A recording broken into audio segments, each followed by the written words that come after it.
Hey, how's it going? Today we're going to play Gholdengo EX.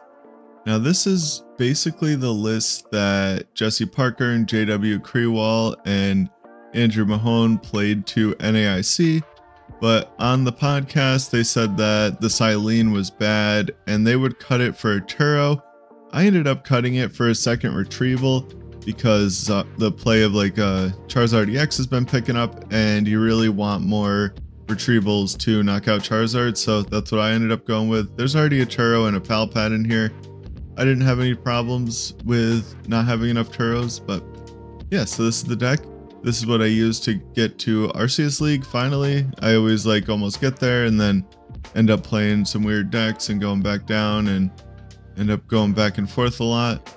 But this deck is definitely better than I thought it was. We have Gholdengo that of course has the Make It Rain attack that does for 1 metal 50 for each energy you discard from your hand. So we play 4 metals because we can always find them with the vessels and the superiors and stuff, and we only ever need 1 at a time. And we play 7 waters to give ourselves the option of the Radiant Greninja attack turn 2 or to attack with Palkia. We want more waters to make it easier to get the waters into the discard pile. You know, Palkia is just an all-around good card. Radiant Greninja is broken. And yeah, we're doing a 3-1 split of the Call for Family 50 HP Gimmighouls and the 70 HP Gimmighouls, or just one of them, because it has 2 retreats, so it can make it harder to get off that Greninja play if we want to. We also have kind of a weird supporter lineup in here with the 3 Irida, 2 Cypher, 1 Iono, and just 1 Boss, 1 Turo. We also have a Prime Catcher for Gust. A lot of the times I found myself pal padding back in Boss and wanting another Boss in the deck, so that's definitely one of the cards I think I would want most in here. This deck does struggle sometimes to get going, but if you can just get a Cypher in your hand and put 2 Gholdengos on top of your deck and draw both of them with Greninja or another Gholdengo, you're kind of good to go. Of course, I have the Canceling Clone in here for the Greninja plays that I was talking about earlier. And I do believe you want to be going first with this deck. You want to, get down your evolving basics and threaten the turn 2 Greninja attack. And yeah, the rest of the deck is just basic stuff to make it work. So let's get into the games. Alright, so this first game we are up against Chien-Pao, I believe.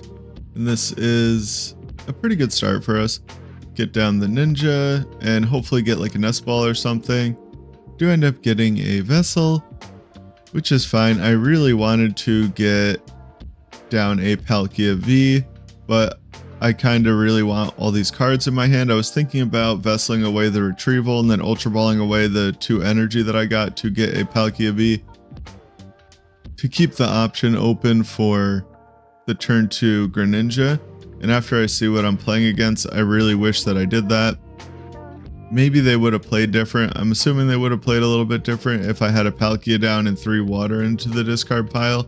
They probably would have got 3 Frigibacks down. But this matchup kind of seems easy at surface level, but it can definitely be hard. If you go second, you're going to be in a pretty tough spot if they can get turn 2 Greninja. Now I really need to evolve at least 2 of my Gimmighouls this turn. The next card was a Nest Ball. It's kind of funny, it always is. But I want to evolve at least 2 of my Gimmighouls into Gholdengos to kind of discourage them from taking or attacking with Greninja, because they'll only get 1 prize that way. But I do evolve both of them, so it doesn't really matter. I have the Cypher play, which I think that's what you want to do a lot of the time with this deck, is just Cypher for 2 Gholdengos just to get rolling. And I opt to not play the second Vessel because Chien-Pao often will not play hand disruption. So I don't really mind just holding on to it and seeing what card I'm going to need. I probably won't need Canceling Clone, but like I said, I don't expect my hand to be disrupted, so I just keep it in my hand. They send up the Greninja probably just because, yeah, they want to evolve to Bibarel and Greninja has 1 retreat. They rip double Nest Ball off the PokéStop. That's pretty good for them. They definitely like to see that. Now they can get the second Frigi, and what are they going to Prime Catcher? Oh, they do Prime Catcher my Palkia. It's kind of annoying, but now I can just kind of Ultra Ball away my Palkia VSTAR and as long as they knock it out. I only put that in play to have the option to Greninja both of their Frigibaxes if they were unable to evolve it this turn. But now that they might not get the evolution. But I'm surprised they were that afraid of it. Bring it, I guess it has 2 retreat. It kind of makes sense why they would bring it into the active. Maybe I shouldn't even have put it down. It is also an easy way to knock out a Chimpao with minimal amounts of effort. But they get everything they need this turn. They are going down to a 0 card hand though, and I'm on odd prizes. So I need to figure out how to fix this prize trade, because at this rate they will just win the game if I can either not make it so they miss an attack at some point, or attack with a single prize Pokemon at some point and they are unable to gust. They did just use their Prime Catcher, so I don't know if they're really going to have another like gust effect. But my plan right now is to knock out the Bibarel, and then hopefully I can draw enough cards to find my Iono at some point and reset their hand. Well, next turn, not at some point. I need to find it next turn. And so I can reset their hand to 2 and make it fairly unlikely that they're able to do anything. Now I can Lost Vacuum their PokéStop and just knock out this Bibarel. So I'm hoping that they whiff this turn, but if not, like I said, I got the Iono for next turn. That's kind of the plan. They really don't need much to knock me out, which is what makes it really difficult. And they did get those 2 prizes to add to their hand. They only had 1 water in their deck though, so that's going to make it slightly harder for them.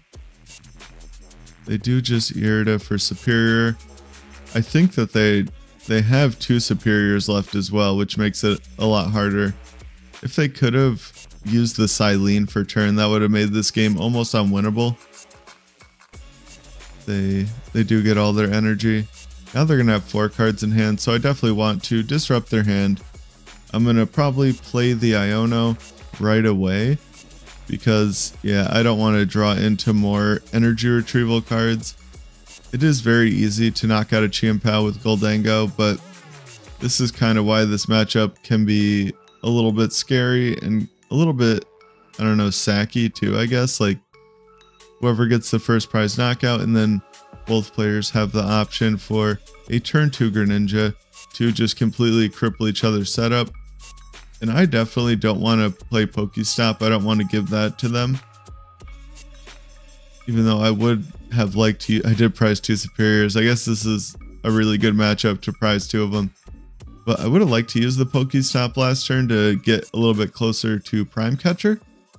But I can't give them PokéStop. That would make it way too easy for them to get a knockout.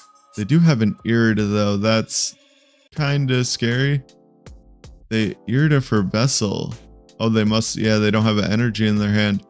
See, Chimpao kind of falls apart when it doesn't have a Bibarel in play. And we do just top deck the Prime Catcher. I just used Make It Rain because I don't know why I kind of thought that I didn't have enough cards in my hand to use both superiors. Or not Make It Rain, but coin bonus, I guess it's called. And I can just Prime Catcher up that Chimpao and knock it out. Alright, this game we're up against Guardy. And I don't know if you just noticed what happened there, but I mulliganed 4 times, which is kind of insane. And this is definitely not a matchup that I would want to mulligan 4 times. That makes things very difficult. They're surely going to get a very good setup. And my hope for this matchup is that they don't get down to Manaphy, and I can use Greninja turn 2 to basically knock out all their Ralts or leave them with maybe only 1. That's why I'm Ultra Balling here for the Palkia V. And this doesn't leave me with the best hand, but I do have a Earthen Vessel for next turn so that I can get a couple energy out to use concealed cards. But they start right off with a Nest Ball, and I wonder what they're going to get. Maybe just another Ralts. They just grab Manaphy right off the bat. They are very afraid of my Palkia or my Greninja's attack. I don't blame them. That is one of the scariest things as Gardevoir. So I would love to get my hands on a Irida or just my Canceling Cologne and a Palkia VSTAR, and I could knock out both of their Ralts, and that would almost win the game on the spot, pretty much. And a top deck of Gholdengo is like pretty perfect. The 2 cards I get leave for an awkward decision of what to get rid of with this vessel, but I do need to get rid of something, so the Super Rod's got to go. I might not need to recover any Pokemon anyway, so it really doesn't matter. I am just going to conceal cards away the metal just to leave myself more options. And unfortunately, I do whiff the Canceling Cologne play by quite a bit.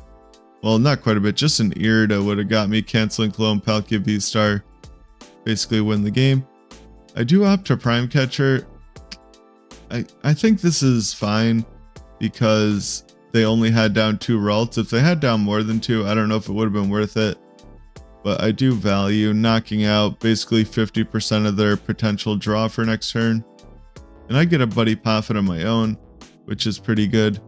I can get down a Bidoof and another Gimmighoul. They bench the Mimikyu, that's annoying, but like I've been saying, we do have Canceling Cologne. So that should be fine. They boss, they go for a stall play. Now against Gholdengo, this stall play is pretty likely to work, and this is really exactly what they need to buy themselves time. And yeah, it's going to put them in a pretty fine spot. I'm kind of shocked that they didn't get an insane setup with 4 mulligans. That must be just terribly unlucky.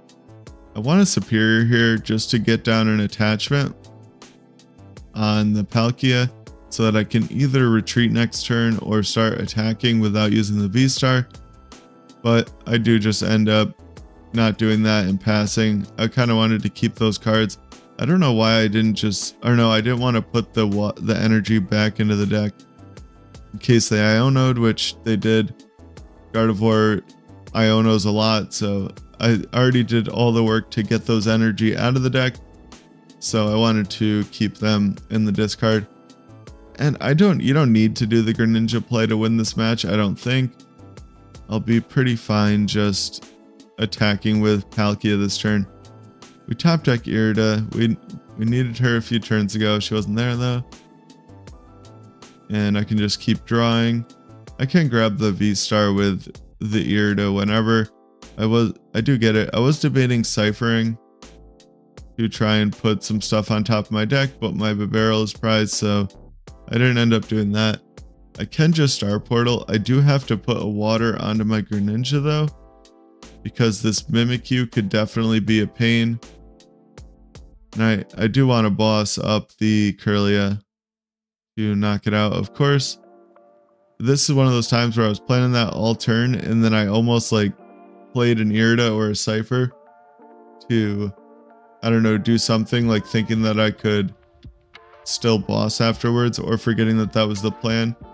Sometimes I just should play the boss right at the beginning of the turn, even though it's not proper sequencing, because I am very forgetful and I will like think myself into an entirely different play that isn't correct. But of course it's correct to just knock out their only Kirlia, because now I can't get attacked. They're gonna attach that TM Evo and try and get a Poffin. Now they get down only 1 Ralts, which they definitely wanted to find a Super Rod in combination with that. And they can finally get going.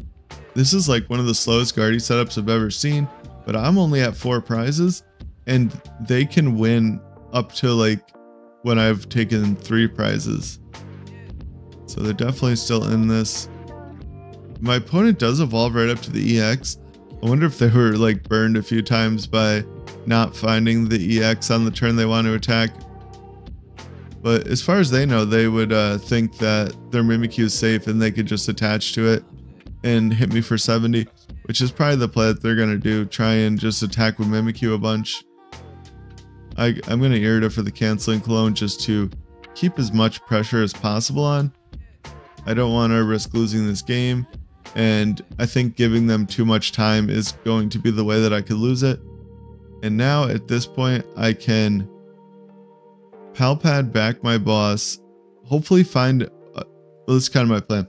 Pal Pad back the boss, take 2 prizes on the EX to probably finish the game off. And if they stick a Mimikyu in the active, I can just build up Greninja for 2 turns and knock out the Mimikyu with Greninja. Hopefully they don't put a Bravery Charm on it, because that would not be ideal. That could just end up basically losing me the game, because they could knock out my Greninja before I could rebuild it up to actually finish off their Mimikyu. It looks like they are going to just knock out my Greninja though. They're kind of like getting ready for that play. They did see me get rid of a Super Rod earlier, so they're thinking they will be able to just stick a Mimikyu in the active and possibly just win the game off of that. Of course, they can't do it now because they have attacked with the Scream Tail, so I'm going to go down to 2, and then I just need a boss on the Gardevoir EX to win the game. But I'm trying to figure out here if there's a way that I can stack boss and superior on top of my deck with Cypher. Maybe if I had PokéStop first, I could have hit like the Pal Pad and I could have done the stacking of the boss superior, but I didn't. I kind of did this in the wrong order. I wanted to guarantee that I get the Pal Pad in my hand so that I can put the boss back, and I just put a Pal Pad Poffin on top of my deck to get myself a little bit more draw, because I want to win this game as fast as possible. If they're able to like disrupt my hand this turn, and then I can't get the boss play, and then they Turo up their Gardevoir EX and get a Mimikyu down and into the active, they would still be in quite a good spot. And yeah, I don't think there's anything that I could do about it. I guess that is where the Silene would come in handy to get the 3rd boss card. But I'm hoping that they don't get the Turo on the EX, because that would just suck. Which, this is one of the reasons that I really enjoy playing Guardy, because you're never really truly out of any game. There's typically a way that you can win, and that definitely is their line to win. I just need to hit the boss and enough energy before they are able to Turo. So hopefully I can just get it this turn. My deck is relatively thin. I can draw 4 cards off of just Gholdengo. I really wish that I had hit the Bibarel off of the prizes at some point. And I can't PokéStop, because if I PokéStop away the boss, I lose. So we're not going to do that. That's just a little too risky. Even though if I had just ripped it right away at the beginning of my turn, it would have been fine. Definitely, I don't really want to get rid of the Turo either though, because that can just buy me a little bit more time. And if it really comes down to it, I technically could start attacking with the Bidoof, which would be kind of funny. And I just thin out my deck of the metal energy, and I attach to a second Gholdengo. I don't know why I do that. I really didn't need to do this. It's completely unnecessary, and only bad things could come from that. And I just subspace swell for 0. And now we just basically see if they got the Turo. If they got it, they probably win. If they didn't get it, I should be able to win on the next turn. I can draw roughly 50% of my deck, and I could also retreat to a Gholdengo to get an extra card, which I didn't think was worth it last turn, but it might be worth it this next turn, because I didn't want them to like counter catcher my Palkia back into the active spot, and then I would have no way to retreat it to attack with the Gholdengo when I bring up the Gardevoir. They get a Flutter Mane. Yeah, I was going to say, I don't know that that's really the card that you want to put down right now. And they just Ghost Die again. So, really hoping to hit boss this turn. Definitely could lose if we don't hit it this turn, but I do hit it. I have pretty good odds. I just draw, I don't know why I do that, like keep drawing with coin bonus. But I bring up their Guard EX. I always kind of do that first online just because I figure they're probably going to concede. They kind of know what's coming. But that's Gholdengo. It definitely could be a good deck right now. I know at least some people thought it was good enough to bring to NAIC, so maybe it is good. I won all the games except for one that I played with it, but the one game I lost, I just bricked. I went pass with a Gimmighoul in the active, and I used the continuous coin toss attack and hit for 120, which 6 heads in a row is kind of crazy, but weird stuff like that does happen online. Yeah, definitely check this deck out. It is pretty good. I think at least it can be a little bit weird at first. It seems really inconsistent, but sometimes you just have to kind of take a turn off to set up all your Gholdengos before you can get rolling. And it does have the upside of most of the other 2-prize beat stick decks of on the first turn you're leaving a 1-prize Pokemon in the active, so it can get you ahead on that 2-2-2 prize trade, where like Raging Bull always has a 2-prize Pokemon in the active unless you get one. You have 2 1-prize Pokemon, so it's very unlikely that you're going to start them, and you also typically want to start attacking right away. But yeah, definitely check the deck out. You know, like, comment, subscribe, or whatever they say, and have a good one.